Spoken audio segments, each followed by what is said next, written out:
شما باید این خیلی نباشه که خیلی کمی فقط همین رو با سوی پول بیاره نیوخی. این پول برادرای عزیز اگر میلیارد پیدا کنی سیر نمیکنی. این پول همینه. پیامبر میگه لو کان لابن آدم وادیا من ذهب احب ان یکون له وادیان من ذهب. این سخن ببینید، سخن پیغمبر مونه.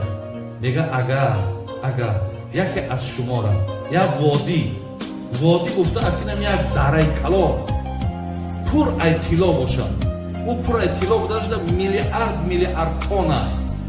اگر همین فرزند آدم بودن که اینا همین مالی تای میگه احب ان یکون له وادیان. بعد فرزند آدم چی میگه؟ ای دو وادی میشی، یا وادیش کمه